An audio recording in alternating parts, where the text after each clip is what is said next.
Bonjour Marie Toussaint. Bonjour. Je vous cite une phrase d'Emmanuel Macron hier soir dans les journaux télévisés de 20h. Pour avoir la paix, il ne faut pas être faible. Il a donc tenté de clarifier, de confirmer sa position où il ne faut rien exclure face aux avancées de Vladimir Poutine. Est-ce qu'il vous a convaincu? Est-ce que la France peut être une force de paix, même si elle exclut rien? Une force de paix, c'est l'expression qu'employait Emmanuel Macron.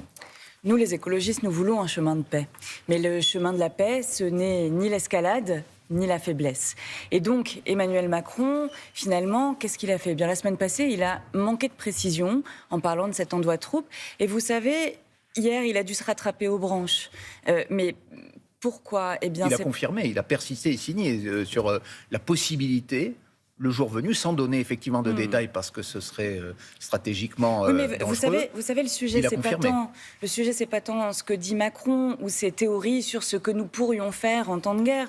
Le sujet, c'est d'aider l'Ukraine. Et aider l'Ukraine, ça veut dire répondre aux besoins et aux demandes de l'Ukraine. Qu'est-ce que vous proposez, vous, les écologistes, par rapport à ça, puisque vous êtes favorable effectivement à cette aide? Exactement. L'Ukraine ne peut pas tomber et ne doit pas tomber. Parce que si Vladimir Poutine gagne la guerre, évidemment, c'est une menace directe pour l'Europe, mais aussi parce que nous défendons le droit des peuples à disposer d'eux-mêmes et le droit de l'Ukraine et du peuple ukrainien à son intégrité territoriale. Donc l'Ukraine ne peut pas tomber. Mais que nous demande l'Ukraine aujourd'hui? Eh bien, c'est de la soutenir dans son effort de guerre. Et donc, ça veut dire quoi? Ça veut dire qu'il faut taper la Russie au porte-monnaie. C'est comme ça qu'on va aider le peuple ukrainien. On ne le fait pas déjà? Eh bien, pas assez. En tout cas, la France ne l'a pas assez fait. Et finalement, Emmanuel Macron essaye de se rattraper sur son manque d'allant des derniers mois. Mais donc, qu'est-ce qu'il faut faire? Il faut d'abord utiliser les 200 milliards d'avoirs russes gelés, plus les 30 milliards des oligarques, pour les mettre à disposition de l'Ukraine pour pouvoir financer à la fois son effort de guerre et sa reconstruction. La deuxième chose, c'est qu'il faut cesser d'acheter des produits par ailleurs toxiques à Vladimir Poutine. Je veux dire, on continue à dépenser des dizaines de milliards pour acheter du gaz, du pétrole, des engrais, pas directement ou de l'uranium. À la Russie, il y a un embargo désormais. Parfois directement à la Russie. Par exemple, Total fait venir du gaz naturel liquéfié de Russie qui l'amène par bateau sur nos côtes pour la France.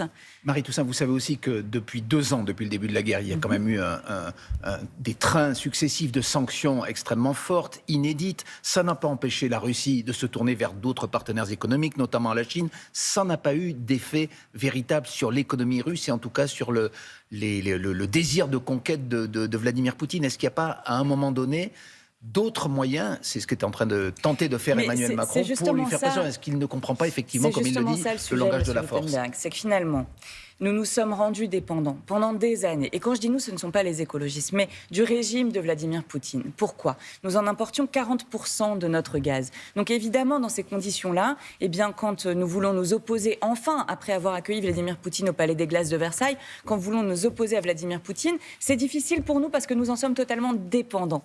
Et donc notre autonomie, notre souveraineté, évidemment écologique, elle nous permet de tenir face aux dictatures et de défendre la paix. Et vous me dites, mais on a fait des sanctions. C'est vrai que dans les premiers mois, l'Union européenne a pris de premières décisions. Mais je vous le dis, aujourd'hui, ce sont encore des dizaines de milliards qu'on envoie pour le gaz, pour le pétrole. Il faut couper le gaz, ça suffira selon vous? Il faut arrêter, évidemment. Et on voit bien qu'on a des demandes aussi de cesser d'importer des céréales russes. On peut encore agir, Monsieur Wittenberg, et je crois que c'est justement parce que nous avons commencer ambitieux et après freiner notre action nous avons laissé à Vladimir Poutine la capacité de se réadapter, de se tourner vers la Russie ou encore vers l'Inde. Ne pas agiter une menace militaire, ce n'est pas une solution pour vous. Agitez plutôt. On n'a pas besoin des coups de menton des va-t-en-guerre, très honnêtement. On n'a pas besoin des coups de menton des va-t-en-guerre. Est-ce que vous êtes, comme vos ex-partenaires de la NUPES, parce que la NUPES aujourd'hui est en état de coma, on ne va pas dire qu'elle est morte, mais LFI par exemple et le Parti communiste disent il faut négocier avec son ennemi. Est-ce que vous dites cela aussi? Est-ce que le jour venu, il faudra négocier avec Vladimir Poutine? Le jour venu, peut-être. On verra. Pour l'instant, ce qu'il faut faire, c'est soutenir l'Ukraine pour qu'elle puisse récupérer son intégrité territoriale. Donc pas de négociation. Vous savez, Vladimir Poutine est un nostalgique de l'impérialisme de la Grande Russie. C'est un tyran sanguinaire qui assassine d'ailleurs ses propres opposants politiques. Donc en fait, là, ce qu'il faut faire, c'est soutenir l'Ukraine dans son effort de guerre. Et vous savez, quand on parle de négociations autour de la paix, moi, il y a une chose que j'aimerais qu'on rende très claire, c'est que les frontières, telles qu'elles ont été négociées, ne doivent pas être renégocier. C'est-à-dire que l'intégrité territoriale des États est absolument indispensable à la paix. Est-ce que vous admettez en tout cas qu'il y a une fracture à gauche sur cette question aujourd'hui entre les partis que j'ai cités précédemment et vous-même? Il y a des et le Parti désaccords, socialiste. et je crois que ça se voit, et vous l'avez vu, et ça sert à rien de les nier. Par contre, chacun et chacune, et je m'en félicite, aspire à la paix, et donc on doit avancer sur ce chemin. Et même si on a des stratégies divergentes, de toute façon, l'enjeu pour l'instant, c'est de faire perdre cette guerre à Vladimir Poutine. L'argument économique et agricole que représenterait une victoire de la Russie qui contrôlerait, dit-on, 80% des réserves de blé si l'Ukraine devait perdre cette guerre, est-ce que c'est un argument important, valide selon vous? Absolument.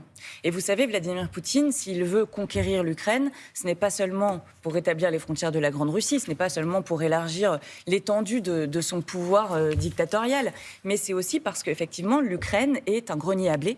Mais l'Ukraine n'est pas seulement un grenier à blé, il y a des métaux stratégiques dans les sols ukrainiens qui sont les métaux stratégiques de la transition. Et donc Vladimir Poutine est ravi du dérèglement climatique parce qu'il aura accès à du pétrole et aux eaux en dessous des glaces qui fondent en Arctique et en Sibérie. Et puis il veut aussi l'Ukraine parce que l'Ukraine, eh bien, ce sera le grenier à blé et puis ce sera aussi là où il pourra puiser des ressources. C'est pour ça que je dis que l'écologie est centrale et que quand on fait de l'écologie, dans la réalité, on promeut la paix et on permet aussi à ce qu'il y ait une distribution juste des ressources à travers la planète. L'écologie, les ressources, l'agriculture, vous en avez parlé hier lors du premier débat organisé avec vos concurrents tête de liste aux élections européennes, c'était chez nos confrères de Public Sénat. Vous avez dit, je vous cite, que tout le monde dit, enfin plutôt l'écologie est vécue comme la cause de tous les maux en agriculture. Alors évidemment, vous le dénoncez, mais si effectivement c'est vécu comme cela, est-ce qu'il n'y a pas peut-être une raison?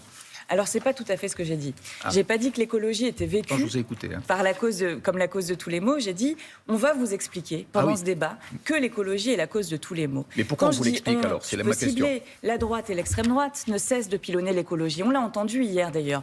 Ils n'ont jamais parlé d'écologie pour dire nous vivons un dérèglement climatique qui s'accélère, qui frappe partout sur le territoire français. Les inondations, les gens qui perdent leur maison, les agriculteurs qui perdent leur récolte, et des gens qui perdent la vie. Malheureusement, dans le Gard, il y a encore quelques jours. Donc ils n'ont pas parlé de cette urgence écologique profonde. Ils ont dit à cause de l'écologie, et derrière à cause des écologistes, eh bien notre vie va mal. La réalité, c'est qu'ils refusent de changer de modèle et qu'ils s'en prennent aux écologistes. Pourquoi? Eh bien parce que nous sommes ceux qui remettent le plus en cause le modèle tel qu'il est organisé aujourd'hui. Il y a vos concurrents politiques, mais il y a aussi les agriculteurs dont vous dites que vous êtes en phase avec eux, mais ils sont les mêmes, dans leur majorité, à dénoncer le pacte vert, à dénoncer les normes, l'interdiction des pesticides, et donc tout ce que vous défendez, vous. Est-ce que vous n'êtes pas, malgré vous, peut-être quand même un peu la tête de turc, ou ceux que les agriculteurs, en tout cas, ne veulent surtout pas voir accéder aux responsabilités? Moi, j'ai entendu les agriculteurs et les agricultrices. En France et effectivement à travers l'Europe. Qu'est-ce qu'ils disent en premier? Ils dénoncent un système qui les appauvrit, qui les place au mur de la dette, un système qui ne leur permet pas de vivre dignement de leur travail, qui les met en concurrence avec les paysans du reste du monde entre les pays européens entre eux. Ce système-là, c'est le même que celui que nous, les écologistes, nous dénonçons depuis longtemps. C'est un système injuste, inéquitable et qui non seulement ne permet pas de faire face au dérèglement climatique, mais en plus les rend malades à cause des pesticides qu'ils sont contraints d'utiliser pour pouvoir gagner leur vie. Et donc, oui, il y a eu des critiques sur les normes environnementales, sur le pacte vert, mais vous savez, je veux revenir là-dessus. Les normes environnementales, elles peuvent être très simples. Quand on dit on se débarrasse du glyphosate parce qu'il porte atteinte à la biodiversité et à la santé, c'est très simple à appliquer une norme. Et donc, il faut distinguer entre les normes environnementales, et je vous garantis que si les écologistes étaient en responsabilité, ce que nous n'avons pas été, eh bien, il y aurait un vrai plan d'accompagnement pour les agriculteurs et les agricultrices, pour les aider à la transition, ce qui n'est pas le cas aujourd'hui.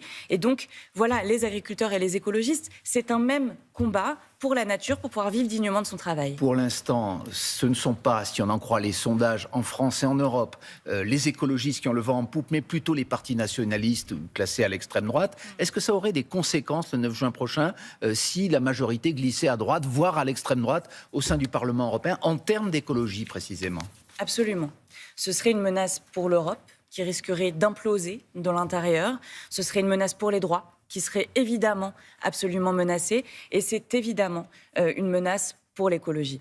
Vous savez, je vous l'ai dit, on fait face à l'accélération du dérèglement climatique, de la perte de biodiversité, des toxiques partout. Et la droite sous influence de l'extrême droite, qui a porté les premiers coups, eh bien, ne cesse tous les jours, du matin au soir et du soir au matin, main dans la main avec les lobbies, de demander des reculs écologiques. Vous savez, pendant longtemps, on a été dans l'ère des petits pas. Aujourd'hui, au Parlement européen, comme d'ailleurs au Conseil entre les États, on le vit tous les jours. Les droites attaquent toutes les avancées, l'idée même d'une transition juste. L'extrême droite a été jusqu'à demander l'abolition du pacte vert, qui était pourtant pas si ambitieux, mais qui nous permettait d'avancer un petit peu dans la lutte pour l'écologie. Donc le 9 juin, s'il n'y a pas suffisamment de députés écologistes, eh bien toute idée de transition est condamnée, alors que c'est le plus grand défi de notre temps. Donc j'appelle vraiment vos auditeurs, vos auditrices à soutenir les écologistes, parce que sans cela, sans force écologiste puissante au Parlement européen, le pacte vert sera condamné. Eh bien, vous l'avez défendu ce matin. Merci beaucoup Marie Toussaint, tête de liste écologiste.